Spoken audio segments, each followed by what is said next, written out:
This is the Impressions Exchange Podcast. Where all topics impacting the graphic imaging and printing industry are addressed via in-depth news coverage, analysis, and timely interviews. Hi, I'm Denise Gustafson, Editorial Director for Printing United Alliance, and the guest host for the special Printing Impressions podcast series in celebration of Women's History Month, highlighting women in the printing industry. During this series, I'll have the opportunity to talk with women from all segments of the industry about their experiences and their journey as a woman in the industry. So today it's my pleasure to welcome Stacy Daniels Beckman. She's a partner with Firebrand Printing. So Stacy, welcome. Thank you very much for having me. So to get us started, can you give me a little bit of background about Firebrand Printing? Firebrand's been around for all of 4 years now. We started in COVID, like all wise businesses. Of course. I've been with a label company for almost 20 years. They'd been acquired by one of the big players. And I think I was much more of a startup mentality from when it started. Didn't feel so much like such a quite the same good niche for us. My focus on wanting to be really good in one area was not being met. Two partners and I started it. It's owned by two women and a gay guy. We focus on an outdoor UL material that has twice the tested outdoor shelf life of the industry standard polyester. Very cool. So we do a lot of work in energy and medical and prototyping. Very interesting. A very unique niche that you guys have. It is a small niche. When printing went digital, I remember looking at my job at the time and thinking, everybody thinks they can do this. Mm-hmm. You can't, but it's going to take you all 20 years to figure that out.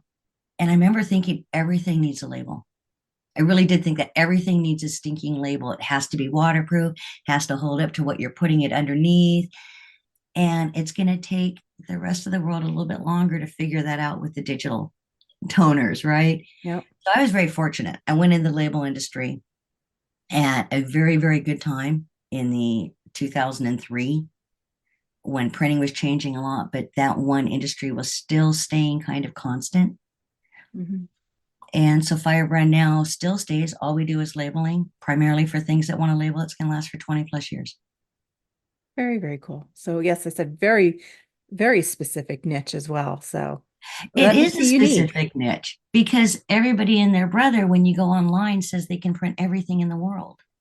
Everybody can print 4-color process. Everybody can do domes. Everybody can do all sorts of things. And the reality is you probably can't, or you're farming it out, or you do half of that really, really well. Mm-hmm. We're pretty straight. I've had customers who followed me who've asked if we can do things for them. If I can't run it in-house, probably not going to touch it unless there's some value that we add that you can't get. I've got a couple customers with 600 plus SKUs, and at this point, they just don't want to learn how to organize them. So sure, yeah, I got you. I got you. No problem. Right. How did you get started in this crazy business? I did like print from day one. There are family stories of when I was very young, me being very entranced by my grandmother's collection of very old magazines from the early 1900s. And I look back at those printing process, and they were letterpress, and you could touch the deboss in the paper. Mm-hmm. I liked it. I liked the way ink smelled. I was good at drawing. I was good at art, air quotes, but I was never going to make a living off of it. I wanted to be the person who shared it. When I was very young, my mom took me to see a printing press in action. My uncles ran the Seattle Times. I think there were 6 of them at one point that worked for that newspaper. When they took me there, I wouldn't leave. I made them show me how to do a make ready. I made my uncle stop and take me to a different press because that one had CMYK on it. I was fascinated by the size of the rolls. Mm-hmm. I was working at a small A.B. Dick shop when I was 17 doing the cutter. I went to a trade school for printing. I just liked it. I just thought it was the neatest thing in the world. And from the time the press was invented, 1440, is that what we're all agreeing upon now? Something like that, yeah. Right. More than many, many, many other inventions. A, it stayed fundamentally very similar. Mm-hmm. But B, the impact that our industry has should not be underestimated or undervalued. When you think about commercial printing, everybody thinks about Santa Claus from one of Norman Rockwell's illustrations. Yep. Just think that's a cool thing to be part of. And it's one of those things that I always say the printing industry is the best kept secret out there. I agree. Because people take what is printed for granted. They might see billboards, they see labels, they see books and magazines, and they just always existed. They've always been there. Mm-hmm. They've always existed, and people don't understand the levels of work that goes into them. Mm-hmm. When you're able to be part of something that you create, that you manufacture, that you can watch it go from step A all the way to step B till the end process. If you've ever seen a finishing press where it's folding, binding, and then die cutting all in one conveyor belt. Mm-hmm. Oh, how fun is that? It's a lot of fun. It is a lot of fun. Yeah. I still am mesmerized just watching things print, especially Mm-hmm. in the wide format as the head goes back and forth. And these beautiful pictures come out on the other side. And it's amazing to see the creativity and what can be designed and developed and created. Okay, so I'm totally showing my age here, but do you remember color keys? I do. Okay. I remember seeing one of those and just being fascinated how it could put all those colors together and make I miss that part about digital printing because you Mm-hmm. don't see how wondrously it is when it's creating it anymore. Yeah. But no, I same as you. Oh, I just thought that was the coolest thing in the world. Although I do have to say, I'm glad that I don't have to hand set type. So that Oh my took gosh. Did you ever do that? I did it in junior high. I actually had a tech class, and that was one of the things we did. We had a one color press, and I had to set type by hand. So I learned how to read backwards. Oh my gosh. And one of my first jobs, I had, we ran an old Mark Andy two color press, and they'd run two passes through to do CMYK. So obviously you've seen a lot through the years. Seen a lot of print. And as you know, as you probably realized when you stepped into that press at the Seattle Times, right? A lot of men working the presses All all men, around. all men at the time. How did you manage to overcome any of those issues that you might have had now being a woman entering what is kind of the man's world? I think there's two takeaways for me. One, when I started, not only were women not in the press room, I was told point blank to my face, you can't go back there. You're a distraction. You can't go back there. You're not strong enough. I was hired to be a printer in one of my first jobs. Mm-hmm. And within, I walked into work and he goes, oh no, you're going to work customer service. No, I don't want to work customer service. That's not what you hired me to do. And I was wearing a white blouse. I just remember it very vividly. It was my first day at work. It's the 80s. I'm wearing a white blouse. And he said, fine, go clean a press. You gave me no instructions. You gave me no feedback. And I'm sitting there in a nice, pristine, well ironed white shirt, which was never the same. Of Right. course. And I muddled through it for that first week. That guy was hard. Okay. He was not cutting me any slack. And I just kept muddling through it. I remember calling one of my uncles to ask for how do you remove the roller so I could clean it after work that night. And I just kept muddling through it. I just kept doing it. I have a bit of a mouth on me. I have never been afraid to say something to somebody, though I regret how I handled situations. In my 20s, I was very quick to make suggestions, to put my thoughts in the question mark. Gosh, maybe if we try it this way. Mm-hmm. I regret handling it that way, but I didn't have the confidence or the knowledge. When I was in my 30s, I was going through divorce. I had 3 kids. I'm supporting myself. I don't have time for this. If you don't want to let me in on your playing field, that's fine. I'll beat you on mine. Boy, I got kind of defensive about it. Mm-hmm. What I find is the stronger you become in your skill set, the more valuable you are to your employer. Frankly, for my case, those things started to diminish quite a bit. I don't have a lot of instances in my life now where that type of thing happens. When it did, the most effective tool for me was really to be very honest and very direct. This is how you want to talk to me. Is this how you would like people to talk to your daughters when they work? I've said that line has been relatively effective for me. Is this how you would like people to treat your wife when they're at work? My biggest frustration as a woman in the print field is how many times my contributions have been utilized, but my efforts minimized.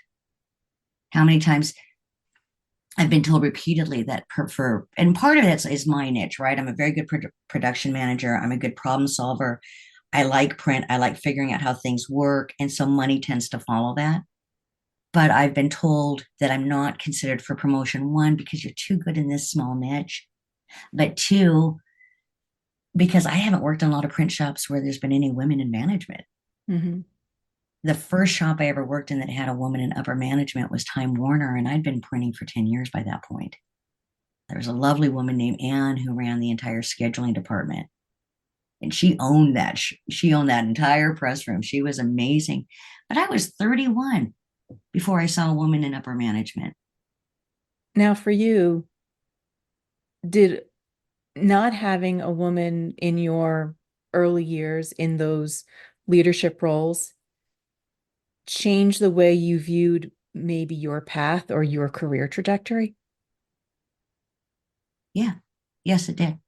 I remember being very amazed when I saw Anne. I didn't think you could really get that high. Mm-hmm. I loved my job. It wasn't my work. And at that time, I was at Time Warner. I was doing special projects. I had a killer job. But I was going to sit in this little back room for a long time doing my killer job. And I kind of accepted that. I was lucky that I was pleased that I wasn't working in customer service. I was pleased I wasn't part of the HR team. And because Which are the more traditional that's women's where you see roles. the women in our shops. Yeah. Seeing Anne lit a really big fire under me. I worked with her for about 4 months, and she took me out to dinner one night. She said, "You're aggressive, you're good, you're hungry." And I said, "How do I get from here to the next step up?" And she said, "What do you want?" And I said, "I want to do special projects. I want to do the things that are really a pain in the butt that nobody likes, that they keep coming back to me, but I don't want blah, blah, blah." She spent a couple, 2, 3 weeks working with me. It wasn't about her. She had strong feelings at that time in the 80s about how you had to present yourself professionally. Mm-hmm. I wouldn't say she didn't necessarily abdicate for me publicly. She did abdicate with me.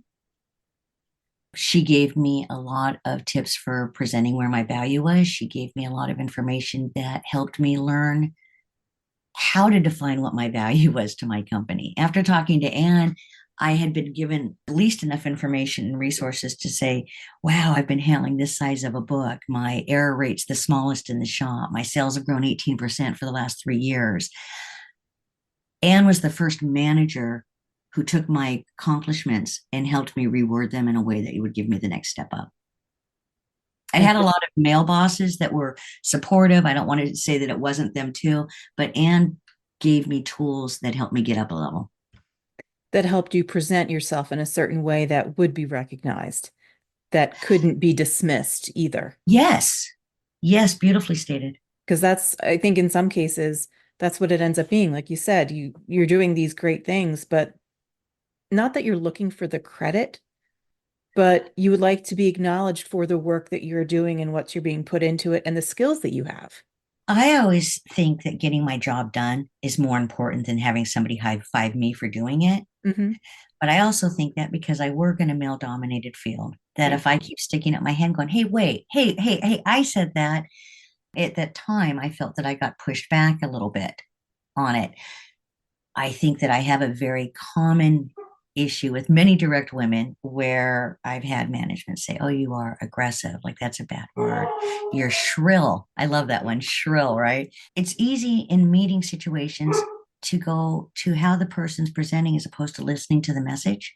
And I think that sometimes as women, being talked to about how we communicate is what is another tool that you use not to listen to our message. Mm-hmm.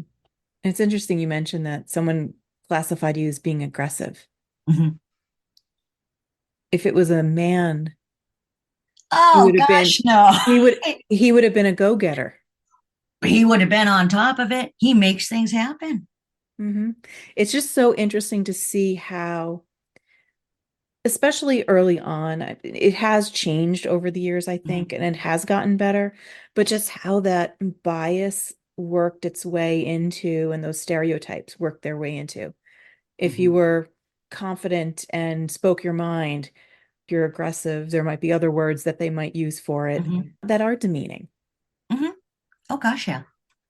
Then the question is, how have you seen it change over the years for women in printing? Has it gotten easier? Has it gotten better? Is it a mix of the two that it's okay? Those are really good questions, and I don't think there's one answer Mm-hmm. for them.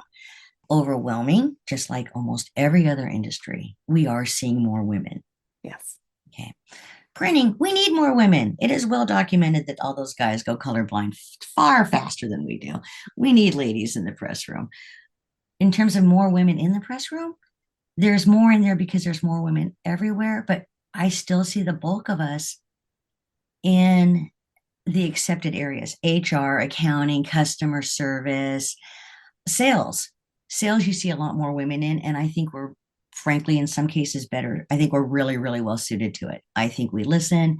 I have yet to meet a woman who cannot multi-manage. I have yet to meet a woman who is not used to hearing three separate conversations and integrating them and then putting them into something else. I'm not looking on a Time Warner scale where I want to hold managed Nestle's printing, right? Where Mhm. it's now a group of salespeople all in a suite, all dealing with upper management, and they're no longer talking about the jobs anymore. They're talking about how they're going to make money, and we're going to drop your substrate a little bit. We're going to run all this work through one shot. Maybe we're going to give you a kickback if you buy $150,000 worth of printing. I'm not in that world. I don't see that. I know it's there. I don't think there's very many women in that group. Mm-hmm. And that seems to be the direction that my industry really is leaning towards. So that troubles me. When I look at tiny shops, when I look at shops like mine, when I look at shops that have 30 employees, I see women better distributed throughout. So it's gotten better, at least a little bit in certain areas. I think it's gotten better in a lot of areas, but I think you could walk through many print shops and you would be hard pressed to see a woman at, I'm trying to think of a shop I know that has, Brooks and Whittle has a couple women on their board. They're not connected with printing at this point anymore. They're even the ones I'm trying to think, the one woman that's coming to my mind, she has nothing to do with print anymore. She has to do with office integration management. In terms of what, I don't really know what you're doing anymore, but you're not working print. I don't know. Still, I don't know a single. Girly Press is probably the only shop I know that is pure women. It's owned by a couple lovely, lovely women on Capitol Hill, and they make a huge point of hiring women. And that's what they do. And you go in there, and there's six ladies running the press, there's three ladies manning the phones and doing the customer service. That is the only shop in my entire life that I've seen like that. I would have There's to probably a agree. couple like, yeah, A shop that print for pay shop, yes. I believe there may be one or two implants that are all women. that would make sense. I think there's a lot more opportunities for women. For Time Warner, which at the time was an internal shop, there was Mm-hmm. far more opportunities based upon your work than your gender. They're just structured very differently because in many Mhm. cases also a lot of the implants they're working for governments or healthcare or other, Right. they also have a certain diversity Yes. guideline that they need to have, Yes. and that comes down from corporate. We have to be open to diverse people, to disabilities, to women. You're right. The in shops, I think, are like that. The government opportunities have more women in them. Hmm. And they don't have as much of the question of is how can we get more diverse voices. They have them because they're already hiring them as part of that process. So then the question is for those that don't have that ingrained because of a corporate mandate, how can we get more women, more diverse voices within the print industry? Well, printing's suffering anyways because it's just not a trade that people think about. Nobody Hmm. ever realizes how many jobs there are in this field and how big it is, which is a red flag for us anyways, right? Yeah. I think it's a shame we don't have the same level of trade schools, of recognizing that not everyone's going to do a 4-year university degree. or 6 year, people do not realize that you can have a fine career. You can support your kids, you can have a cat, you can have a great work-life balance. I don't think perhaps we've communicated that effectively. I We would certainly agree. aren't one of those glamorous fields, right, that you dream of doing in junior high. We, in terms of getting more women there, I think that as a printing company, the thing that's helped us, because when we started, there was three of us. Now we're five and a half, so we're very excited by our growth. We really do push, though, the soft value work. You're measurable. You're running a press. You're measurable. If you're meeting and not messing up my schedules, do I care if you come in at 6 a.m. or at 10 a.m.? If you're working it out on your own with the team, I'm not going to babysit you because Hmm. I hire good people and I trust them to do good work. We have very flexible hours. We pay well. We pay well above industry standard. We want you to be fiercely loyal on our shop. We want you to have a sense of ownership. We want you to stop the press if it's not right. Our two pressmen have both commented that that energy is so different and foreign from what they left. One of our pressmen had his family had a health issue, and for 2.5 weeks, we weren't telling him to do it. We were all picking up the slack, but he kept coming in at the oddest hours to do his work. Afterwards, we were like, stop, go stay home with your family. Take care of what you need to take care of. But he did. He took care of exactly what had to be taken care of. And I don't think I would have a team member that did that if we didn't take care of him. Hmm. So for women, I think I value freedom. I value autonomy. I value not being micromanaged. I value being respected.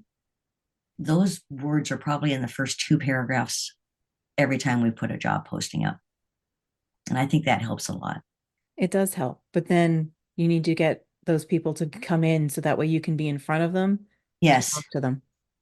yes, yes. But I think that's a lot harder on a big picture company when they're using algorithms, when they're going through headhunters, where they're looking only for certain buzzwords.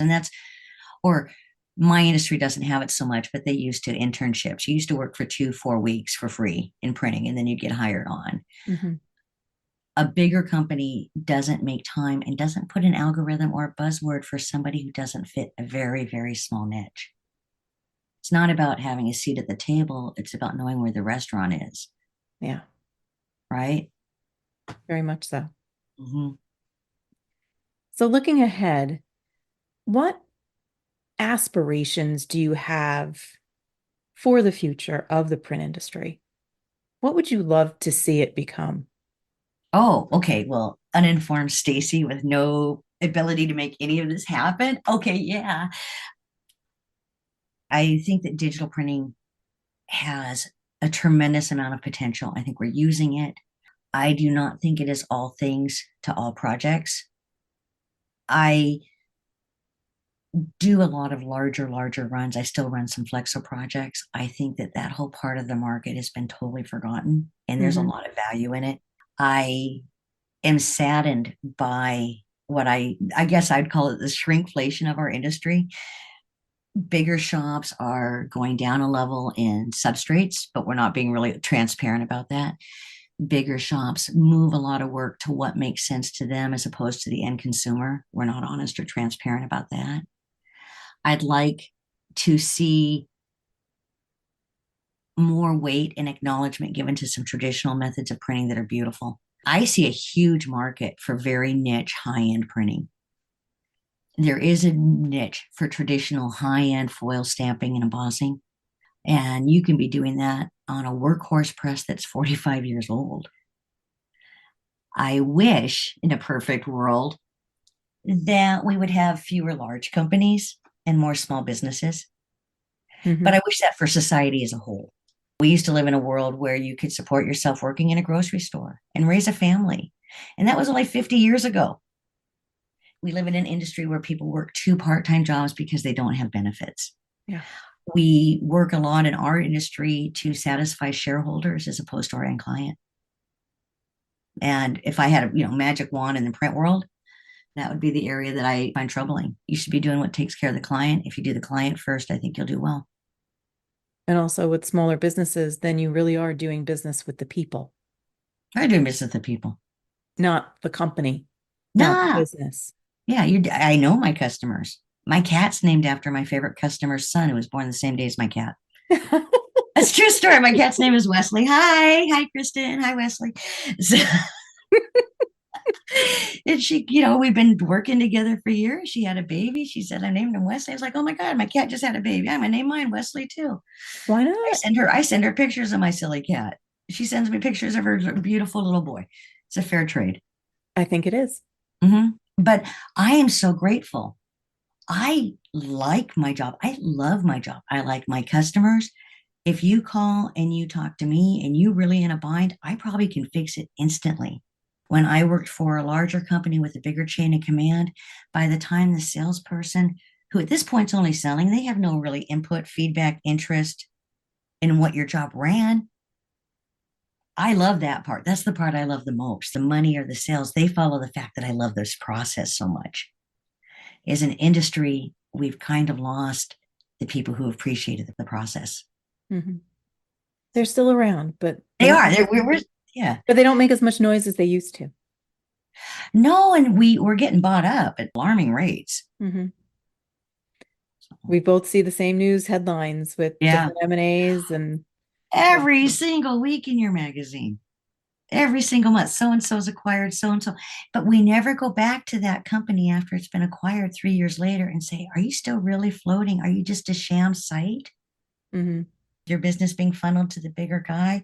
How many of the crew that were there when you got acquired still work there? So I don't think I have any power or influence in changing any of that. And I don't think it's going to change. But would I like it to? Yeah, Yes, you would. I would. So wrapping up, my favorite question that I'm asking everyone is knowing what you know now. So your experience from when you first saw those presses back when Mhm. you were a kid, through everything that you've been through in your career, what advice would you give yourself if you were just starting in printing today? Not all people want a job that they love. Not all people want to be fully invested. A lot of people want to go to work and not be in love with it. I'm in love with what I do, so it makes my job a lot more fun. So if you came to me and you said, I want to go into printing, or if I looked at me again, I knew I wanted to be a printer because I liked it, because it made me happy, because I thought I could make some aspects of it better. I was all in. So if I was giving me advice again, starting all over, I'd say, are you all in? What do you see your first year being? I would have put more thought into it. Where are you going to be in 5 years? But I've been glad that I didn't get distracted and going into a parallel management path as opposed to a hands-on path, because this is what brings me joy. Mhm. I think that talking to anybody looking at launching their career, whether it's in print or anything else, my first question is, are you all in? Who's managing the skill sets that you don't know and how you're going to learn them? Honestly, probably a plan B. I'm a big plan B person. B, if C, D, whatever works. E, F, I'm on plan like M now, right? If you love printing and it goes through these changes, what are you going to do when the change happens that you don't know? How curious are you? How much do you buy into staying learning, Mhm. to wanting to see different opportunities? If you're not curious, I don't think printing is a strong field for you. You've got to be open to change in our area now. And printing changes a lot. So fast. Can I ask you that same question? What would you have Sure. told yourself if you were starting all over again with your love of newspapers? Something that has not turned back on me. So I'm thinking, be more confident. Don't second Yes. guess as much as I had in the past. Hmm.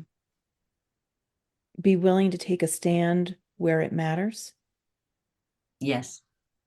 but have fun. This is a fun industry, though. Mhm. That's probably some of the advice I would have given myself if I'm starting. The path was relatively Hmm. straight, but could there have been improvements? Yeah, they could have been. Right. Do I have regrets? No, I don't. Because regrets are learning opportunities. Mm-hmm. We are who we are because of where we dropped the ball before. Hmm. Yeah, exactly. Well, Stacy, this was an amazing conversation. I very much enjoyed spending time with you, Denise.